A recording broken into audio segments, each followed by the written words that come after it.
नमस्कार दोस्तों, मैं हूं engineer Kaushal Kishore Singh, ex senior deputy general manager Teesta hydroelectric project stage 3 and ex joint general manager IVRCL Hyderabad. मैं अपने चैनल इंजीनियर के सिंह एसोसिएट के तरफ से आप सब लोगों का अभिवादन करता हूं। आज जो मैं वीडियो आपके सामने लेकर आया हूं, इस वीडियो के द्वारा मैं टनलिंग के ऊपर एक छोटा सा डिस्क्रिप्टिव वीडियो आप लोगों के सामने प्रस्तुत कर रहा हूं। इसके बाद धीरे धीरे gradually tunnel construction and construction management के ऊपर डिटेल में मैं प्रकाश डालूंगा और वीडियो बनाकर आप सबों के सामने प्रस्तुत करूंगा। सबसे पहले मैं ये बताना चाहता हूं कि टनल है क्या। बहुत हमारे जो टेक्नोक्रेट पर्सन नहीं है वो टनल के बारे में नहीं जानते हैं। तो टनल जो है, टनल को हिंदी में सुरंग कहा जाता है, यानी भूमिगत पथ या जमीन के नीचे बनाए गए रास्ते को टनल या सुरंग कहते हैं।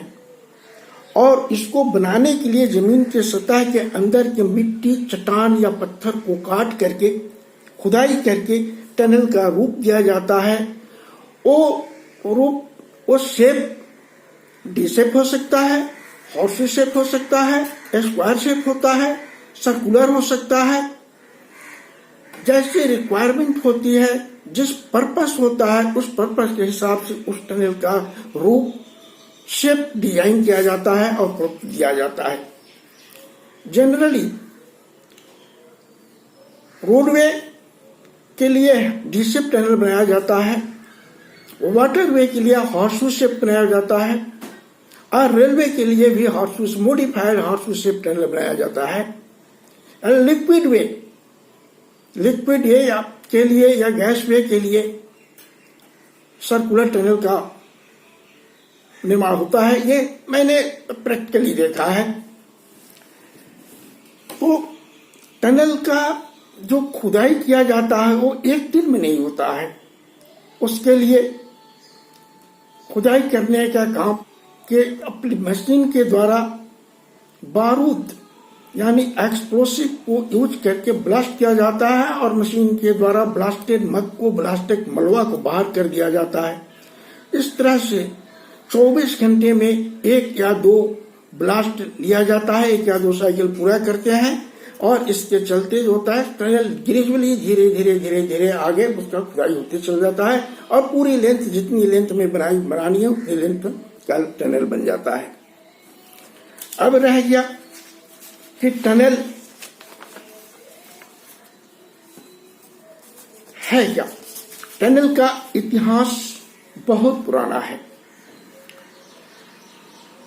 भारतवर्ष में भी बहुत सारे पुराने सुरंग दिखाई पड़ते हैं। जैसे मैं आपको एक अपना प्रैक्टिकल एग्जाम्पल, देखा हुआ आंख का चीज बता रहा हूं कि मैं 1979 में संगरोली सुपर थर्मल पावर में एक प्राइवेट कंपनी में ज्वाइन किया था, जबकि Sangroli super thermal power project का कंस्ट्रक्शन चल रहा था। उस समय वहां एक पहाड़ी है, एक हिल है जिसका नाम है ज्वालामुखी पहाड़। ज्वालामुखी पहाड़ के पूर्वी छोर पर, पूर्वी फुट पर यानी जमीन के सतह से जहां पहाड़ उठता है वहां उस जंक्शन पर एक बहुत बड़ा टनल है। मैंने उस टनल का डाया मेजर किया। वो डी शेप में बना हुआ है। वो 7.56 मीटर का है डाया। ये टनल मैं जिज्ञासा थी, मैं नया अभी इंजीनियरिंग करके आया था, मैं नया ड्यूटी कर रहा था, तो मेरी जिज्ञासा हुई, मैं टनल के अंदर घुस गया। करीब 25 से 30 मीटर में आगे जाने के बाद देखा उसमें पानी भरा हुआ था। पानी घुटने भर पानी तक तो मैं गया। उसके आगे पानी का जो है डेप्थ बढ़ता जा रहा था। मैं डर लगा, मैं बाहर निकल आया। तो ये टनल आसपास के गांव वालों से हमने, वहां पर एक बस्ती था जिसका नाम था चिल्का टांड, मैंने चिल्का टांड के लोगों से पूछा कि कैसा टनल, ये क्या है। उन्होंने बोला कि ये सुरंग है बाबू, और ये सुरंग सिंगरौली महाराजा के महल से जुड़ा हुआ है।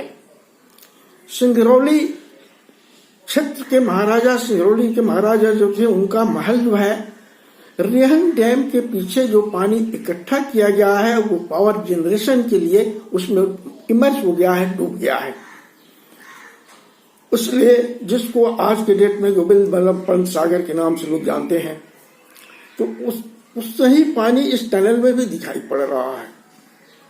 मैंने फिर पूछा कि भाई, उसमें मुझे इसकी जानकारी नहीं थी। मैंने पूछा कि इसका प्रयोग क्या होता है, क्या यूज होता था महल में। उन लोगों ने कहा कि जब महाराजा इसमें गुप्त रूप से वास करते थे या गुप्त समान चीज इधर से बाहर निकलते थे लोग। मैं भी ये सच भी लगता है और हो भी सकता है। दूसरा टनल, मैंने एक बहुत पुराना टनल देखा दुर्गापुर में। वो टनल लोग बताते थे कि ये टनल जो है, उसके अंदर मैं गया नहीं, जाके के उसके पोर्टल तक मैं गया हूँ, देखा हूँ। 2-4 मीटर आगे जाने के बाद वहां पर जाने का अलाउ नहीं है, गवर्नमेंट की तरफ से बैन है। तो लोग बताते थे कि ये टनल का निर्माण संतान दल के लोगों ने किया, लोगों ने बनाया किया, जिन लोगों ने सबसे पहले भारतीय आजादी की लड़ाई का संग्राम स्टार्ट किया था, शुरू किया था। और ये टनल दामोदर नदी में जाकर के, दामोदर नदी के किनारे पर जाकर निकलता है। संतान दल के लोग अंग्रेजों से लड़ाई करते थे और आकर के यही इसी टनल के अंदर छुप जाते थे। जो भी इस तरह के बहुत सारे पुराने टनल का इतिहास मिलता है। विदेशों में भी मैं आपके सामने कुछ पुराने टनल का फोटोग्राफ भी इस वीडियो के साथ अटैच कर रहा हूं, आप इसको देखेंगे। तो इस प्रकार टनल का एक ब्रीफ हिस्ट्री मैं आप लोगों के सामने प्रस्तुत किया। टनल को बनाने के लिए सबसे पहले उसका अलाइनमेंट किया जाता है, यानी कम से कम डिस्टेंस में, कम से कम लंबाई में टनल बनाया जाए जो कि पर्पस को सर्व कर सके। जैसे किसी हाइड्रो पावर प्रोजेक्ट का अगर टनल बनाना है, हेडरेस्ट टनल बनाना है, तो उस हेडरेस्ट टनल की लंबाई जितना ही कम होगा, प्रोजेक्ट उतना जल्दी पूरा होगा, उतना जल्दी, उतनी क्विकली प्रोजेक्ट का कमीशनिंग होगा। और जितना ही लंबा होगा उसका कंप्लीशन उतना ही लंबा होगा। क्योंकि हाइड्रो पावर प्रोजेक्ट में, किसी भी प्रोजेक्ट में टनल से रिलेटेड अगर कोई प्रोजेक्ट है, उसका लंबा, जितना ही ज्यादा लंबा प्रोजेक्ट टनल होगा, उस प्रोजेक्ट का लाइफ उतना ही ज्यादा लंबा होगा। अगर ज्यादा समय लगता है प्रोजेक्ट को पूरा करने में, तो उस प्रोजेक्ट का वो इकोनॉमिकल नहीं होगा, वो महंगा पड़ेगा। अगर हाइड्रो पावर प्रोजेक्ट का हेडरेस्ट टनल बहुत लंबा है, 20 किलोमीटर 25 किलोमीटर का है, तो उसका जो जेनरेशन होगा वो काफी महंगा पड़ेगा और पब्लिक यानी गवर्नमेंट उसको परचेज करने से घबराएगी। तो पहले इसलिए कि कम से कम लंबाई में, कम से कम डिस्टेंस में टनल को पूरा किया जा सके, जिसके द्वारा की जो रिक्वायरमेंट है, जिस रिक्वायरमेंट के लिए टनल बनाया जा रहा है, वो रिक्वायरमेंट फुलफिल किया जा सके, इसके लिए सबसे पहले उसका अलाइनमेंट करते हैं और अलाइनमेंट फाइनल किया जाता है। ये अलाइनमेंट फाइनल होता है डिटेल जियोडेटिक सर्वे के बेस पर। डिटेल सर्वे करने के बाद उस पर उसका जो अलाइनमेंट फाइनल किया जाता है और उसके बाद उसी अलाइनमेंट पर जियोफिजिकल इंजीनियर और जियोलॉजिस्ट उस अलाइनमेंट पर किस तरह का रॉक स्ट्राटा, किस तरह का सॉइल, किस तरह का चट्टान अवेलेबल है, इसका रिसर्च करते हैं। और जो डाटा उनको मिलता है जियोलॉजिकल इंजीनियरिंग से रिलेटेड, उसके बेस पर टनल के शेप का डिजाइन होता है और टनल का पूरी डिजाइन उसी ऊपर डिपेंड करती है। डिजाइन किया जाता है, डिजाइन करने के बाद फिर टनल का काम स्टार्ट किया जाता है। उसमें रिसर्च में ये भी पता किया जाता है कि कहाँ पर वाटर पॉकेट है, कहाँ पर एयर पॉकेट है, कहाँ पर कुछ लूज रॉक है जो कि कोलैप्स, टनल कोलैप्स होने का चांसेस आ सकता है। ये सारी चीजें उसके ऊपर रिसर्च करके इसे एस्टिमेट किया जाता है और उसी के ऊपर टनल कंप्लीशन का टाइम भी फाइनलाइज किया जाता है। तो ये काम, टनल बनाने का जो काम है, ये ग्रेजुअली होता है और इसका सबसे पुराना मेथड जो है वह है ड्रिलिंग, ब्लास्टिंग एंड डिगिंग। इसको अभी आजकल मॉडर्न समय में इसको कहते हैं नेटम, न्यू ऑस्ट्रियन टनलिंग मेथड। ऐसा नहीं कि यह मेथड केवल ऑस्ट्रिया में ही लगाया गया, हमारे यहाँ भी हजारों वर्ष पहले से टनल का इतिहास मिल रहा है, देखने को मिल रहा है। तो ये पहले यहाँ भी हो सकता है, इसका कोई, मगर इसका नाम ऑस्ट्रियन लोगों ने पहले वहां पर टनलिंग किया, इसका नाम न्यू ऑस्ट्रियन टनलिंग मेथड के नाम से डाल दिया। कुछ मॉडिफाई किया, मॉडिफाई करके इसको बनाया गया। इसके पीछे बहुत बड़ी हिस्ट्री है जो डिस्क्राइब करना that is not possible here. ये तो रहा टनल का, मैं एक ब्रीफ डिस्क्रिप्शन आप लोगों के सामने दिया। अब मैं यहां पर एक चीज और बताना चाहता हूं कि टनल दो तरह का होता है, एक तो मेन टनल और एक एडिट टनल। मेन टनल जो कि हमारे पर्पस के लिए बनता है, वो का उसके ऊपर कवर देखा जाता है कि रॉक का कवर कितना है या अर्थ का कवर कितना है, क्योंकि जितना ज्यादा कवर होगा वो टनल उतना ही ज्यादा सेफ होगा। और उस कवर को प्राप्त करने के लिए टनल को पहाड़ के अंदर में ले जाते हैं, करीब करीब जहां से फुट से जो पहाड़ खुलता है, जो हिल स्टार्ट होता है, वहां से कभी कभी 2-2 किलोमीटर 4-4 किलोमीटर तक अंदर में जाकर के तब उसका अलाइनमेंट वहां पर फाइनल होता है। और उस अलाइनमेंट तक, वहां तक, उस सेंटर लाइन तक पहुंचने के लिए, उस अलाइनमेंट तक पहुंचने के लिए जो टनल बनाया जाता है उसको एडिट टनल कहा जाता है। अब एडिट टनल क्यों कहा जाता है?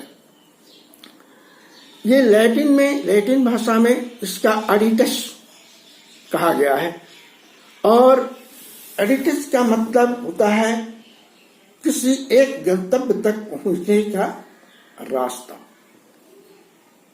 तब से एडिट करते करते अभी आज के डेट में एडिट बन गया है। तो ये रहा वो तरह के टनल। और एडिट टनल, फर्ज कीजिए कि हमारा मेन टनल 4 किलोमीटर अंदर में है, पहाड़ी के अंदर में, तो वहां 4 किलोमीटर हमको बनाना पड़ेगा एडिट टनल।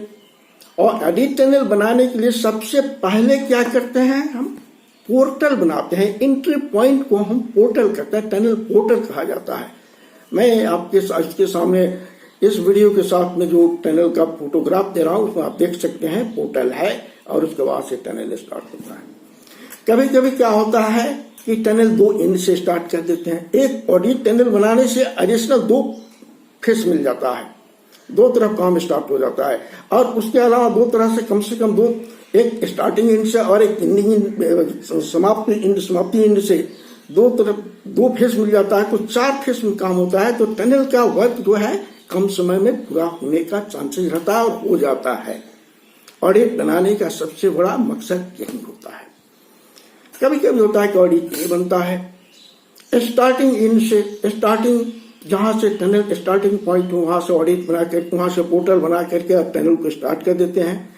और दूसरा छो जहां टनल खत्म हो रहा है वहां से एक पोर्टल बना के वहां से टनल हम शुरू कर देते हैं। तो 2 फेस से, 2 एंड से, 2 पॉइंट से टनलिंग स्टार्ट होता है और उसको कंप्लीट कर लिया जाता है। ये तब होता है जबकि टनल का लेंथ बहुत ही कम हो, यानी अगर 1000 किलोमीटर से 1000 मीटर से ज्यादा, यानी 1 किलोमीटर से कम है टनल का लेंथ, तो 2 फेज से स्टार्ट करके इसको कर लिया जाता है, एक स्टार्टिंग एंड और एक समाप्ति एंड से। तो आज का वीडियो मैं यही खत्म करता हूं मैं आज शुरू किया और आप लोग को अपने इस चैनल की तरफ आप लोगों से मैं आग्रह करूंगा कि मेरे वीडियो को देखें। अब इस पर टनलिंग से रिलेटेड हर इंफॉर्मेशन पर वीडियो बनेगा और आपके सामने हम पहुंचाएंगे। इसके अलावा बिल्डिंग इंजीनियरिंग के ऊपर भी मैं एक एक वीडियो आप लोगों को छोड़ दूंगा। मेरा बिल्डिंग पर जो पहला एक वीडियो होगा वो प्लिंथ एरिया के बेस पर बजट पर्पज से मटेरियल का कैलकुलेशन और एस्टिमेशन हम कैसे करेंगे, ये चीज हम आपके सामने प्रस्तुत करेंगे। और यहीं मैं अपना ये वीडियो समाप्त करता हूं। तब तक के लिए हमें विदा करें। नमस्कार।